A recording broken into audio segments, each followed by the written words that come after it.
Okay, before we start in with the primary key and talk about how to design a database, I'm going to show you the Access window, how you open it up. Here's where you'd open up Access and open up a new window.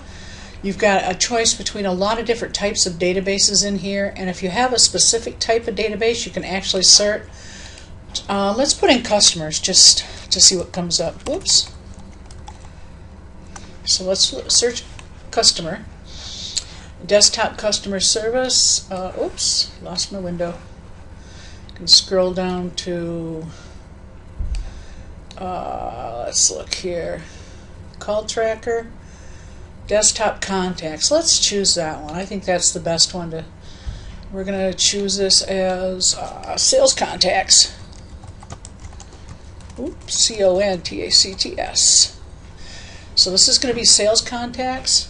It's going to be desktop contacts, and it's creating the database while we're working on it right now. And you can see that you get the first window, you get this enable content warning. If you're getting a database from somewhere else, you might be a bit leery about enabling content. But what happens when you have a multiple sheet database or a database that's got several areas of information in it? There could be viruses embedded in the macros, so you want to make sure you're real comfortable. But in most cases, if you're creating your own database, you're definitely going to be able to say enable content, which allows you to, I don't need the context database information sheets, so that instructions might be helpful for you guys as you're working on your databases to go through that quick tutorial. But here is your contact list. It shows you all the tables over here: contact settings, queries, content details, lists, and forms.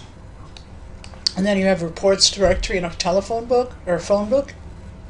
It all allows you for all of this. Now the nice thing about this is you don't have to go through and plan a whole lot. It's already done for you. So if we click on new contact, it's going to bring up a window, a form that you can actually enter in contact information for someone in your address book. Let me shrink this down so you can see it. Hopefully, well, I guess I can't shrink it down any further than it is. So it allowed me to put in John, and then tab to Jones. Company is CMU, job title controller. Now let's make him a faculty member. And you see how you've got drop-down menus. You can actually build these menus. If you're building a database of like people, you can actually go in and adjust these drop-down menus. And this would be what you would do with your contacts. You'd put in their business phone, home phone, their address. You could click a map to embed a map into their contact, and then you actually would decide, select a category, whether personal, business, or family. You can add images, you can add email, web page, etc., etc. But it allows you to create a new contact. So let's save and close this.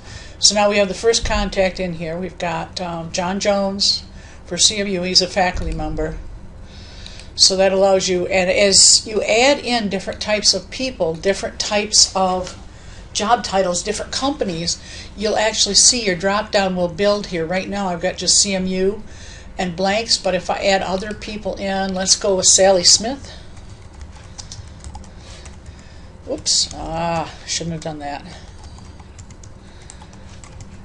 You can also go into your table and enter data like this. You can see that I'm doing that right now. Oh boy, if I could type today, I'd be dangerous.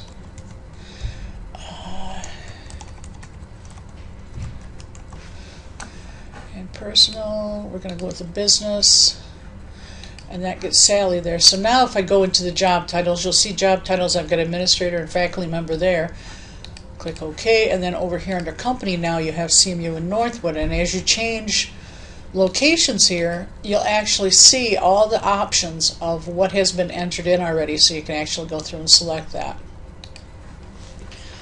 I think since I've talked quite a bit about creating a new table or a new database, that maybe this should be a separate lecture on its own. So let's call this one, rather than Access A2, we're going to call this Access, or Access A3, it's going to be Access A2B.